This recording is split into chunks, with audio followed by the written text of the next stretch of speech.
Hey everybody, it's Ron from Pick Dawgz, and this is Ron's Rundown. We're going to go over the MLB games scheduled for Wednesday, June 11th, 2025. If you like this video, make sure to hit that thumbs up button and subscribe. Put your baseball picks in the comment section below. And if you're looking for my best bets, the games I love the most, including my daily rundown best bet in Major League Baseball, you can find those at the Premium Picks tab at pickdawgz.com. There's also a link in the description. Alrighty, here we go. Here are the games for Wednesday in baseball. First up, we've got the Miami Marlins taking on the Pittsburgh Pirates. We got Cal Quantrill and Bailey Falter as the starters. We talked about the great month of May that Bailey Falter had, and he's been pitching well, really overall this season with 3.49 ERA. Didn't have his best start against the Phillies in his last game, but still the Pirates got the win, and they've been able to win 4 of his last 5 starts. He's only given up 6 home runs on the season and no home runs given up his last 5 games combined. So while I'd like to see him miss some more bats, earn some more strikeouts going forward, it is good to see that his control's been okay and that the sharp contact has been limited. Facing a Marlins lineup now in this game that has just not been great against left-handed pitching in the last 30 days and overall this season, I think it's a good spot for Falter, but I also think that Cal Quantrill can put together a decent, probably quality start in this game also and keep this game low-scoring overall. I like the under in Marlins Pirates here. Next up, we've got the Philadelphia Phillies taking on the Chicago Cubs. We got Ben Brown and Jesus Luzardo as the starters.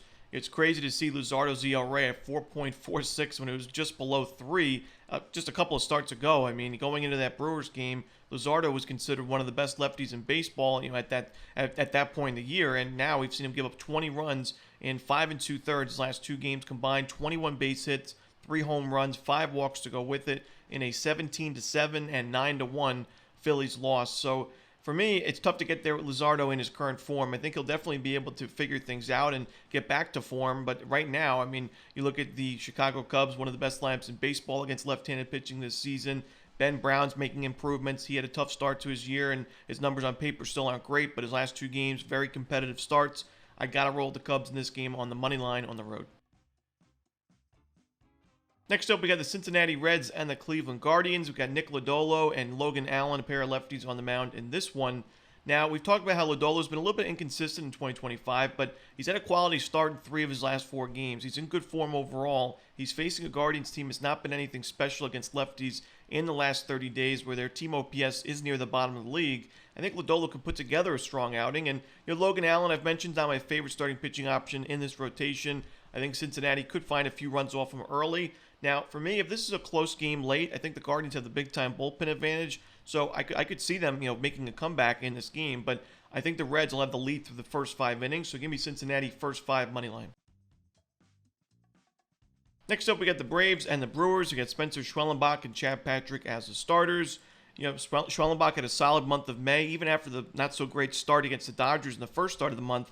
He was able to then go, mostly quality starts the rest of the way. One game he gave up 4 earned runs, but even his last game in the first start of June, he gave up 4 total runs, but only 3 of those were earned. He went another 6 innings, and he's somebody that can go 6-7 innings, basically every start.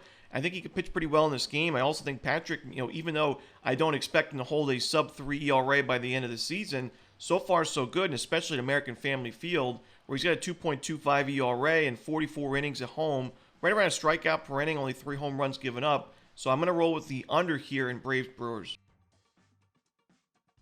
Next up, we've got the Blue Jays and the Cardinals. We've got no official starter right now for Toronto, but we should see Matthew Liberatore going for St. Louis. Now, overall, it's been a good season for Liberatore, but recently he has struggled quite a bit. And you look at the matchups that he's had against KC and the Rangers, not necessarily the toughest lineups against left-handed pitching this season. I mean, you look at the numbers, the Rangers in the last 30 days are dead last in team OPS against lefties at 566 with a 30% strikeout rate. And then you look at the Royals, not much better with a 659 OPS, 21st in baseball, and one of the worst isolated power numbers. So to see Liberatore, a lefty, face these lineups and give up a combined 11 earned runs, 12 total runs, 15 base hits, 3 home runs to go with it, in an 11-1 blowout loss against one of the worst offenses in baseball in the Rangers, and then a 7-5 loss against KC. Now you go up against the Toronto Blue Jays, who we know have been strong offensively in the last 30 days or so. They're actually, in the last 30 days in particular, number 2 in baseball in team OPS against lefties, solid isolated power numbers, a high walk rate of 13%, and a super low strikeout rate. They actually have the least amount of strikeouts in all of Major League Baseball as a team combined this season, but a 16% strikeout rate against lefties in the last 30 days is also the best in that time frame. So tough matchup. I mean, you struggle against weak lineups. Now you have the Blue Jays on deck. That shouldn't get any easier, and I think the Blue Jays will make them pay right now. So I'm going to roll Toronto in this game on the money line on the road. Next up, we got the Seattle Mariners taking on the Arizona Diamondbacks. We've got Brian Wu and Eduardo Rodriguez as the starters. Tough game here because I mentioned, we thought originally Wu was going to go on Tuesday. He's moved to Wednesday. He's not really in the best form. The Mariners have dropped his last couple of games. But in that same breath, Eduardo Rodriguez has also not been pitching too well with an ERA just below 7. Seattle, not the best numbers against left-handed pitching. I do think Arizona has the better lineup in this game, but I think that Wu is still the better option on the mound to start, and I think the Mariners have the much better bullpen. So for that reason, I am going to lean towards Seattle on the money line in this game, but I think it's going to be probably a coin flip or back-and-forth type of game that, I would think it's going to be a little bit high scoring, so I lean towards the over, but I'll take Seattle as well. Next up, we got the Athletics and the Angels. There's no official lineup for this game, so we could see a pitching change. But right now, it looks like J.P. Sears and Kyle Hendricks. And if this is the pitching matchup, I do think we see some runs early and often. I like the over. These are two solid lineups that have actually shown some life this year. The A's have had their struggles in the last couple of weeks or so, but I still think that they can put up a fight in this game. The Angels' offense has been strong. And then you look at the pitching staffs. Both of these starting pitchers, ERAs above 5. Two of the worst bullpens in Major League Baseball. The A's going into the season had some expectations for their bullpen to not necessarily be one of the best in the league, but maybe league average, mediocre enough to let them compete and, have a better record than last year. That has not been the case. Their bullpen has really struggled. The Angels don't really have much there, so I think we see runs early and late. I think we go over the total in Athletics Angels. Next up, we've got the Dodgers and the Padres. We've got Justin Robleski and Randy Vasquez as the starters. I like the over in this game as well. We don't see usually a ton of high-scoring games or slugfest type of games at Petco Park, but I think we could see some damage, especially early in this one between these two.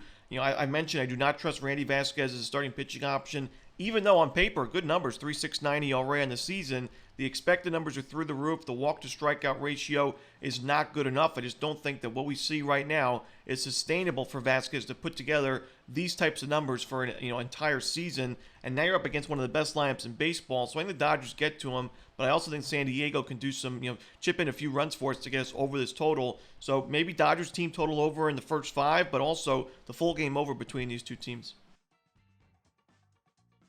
Next up, we've got the Tigers and the Orioles. We got Casey Mize and Zach Eflin as the starters. Another game where I do like the over. I like it in the first 5 between Mize and Eflin, who are pretty good starting pitchers on paper. Eflin was considered the ace going into the season for Baltimore, and we know Casey Mize got a lot of potential. He's 6-1 with a sub-3 ERA, but I could see one or both of these starting pitchers getting into some trouble early in this game. And Casey Mize already faced this Orioles lineup back in the series at Comerica Park a little while ago. He pitched well, but he did give up a lot of base runners. He got out of a lot of jams, which is great, for starting pitchers to do, get out of trouble. But 8 base hits given up for Baltimore. They had plenty of opportunities. They had a home run in that game, Ryan O'Hearn, and I believe the 4th inning. So Mize did get into some trouble, and I think that the Orioles will be able to make him pay in this game at Camden Yards, and he's also just not been as good on the road as he's been at Comerica Park. And then you look at Zach Eflin. Injuries, inconsistencies, he's just not been the ace-level starter that the Orioles were looking for. And even last game, he had a quality start on paper, but gave up a lot of sharp contact and base runners. I think Tigers, who have been solid against right-handed pitching this season, should be able to get to him for a couple of runs early. So give me the over in Tigers-Orioles in the first 5 innings.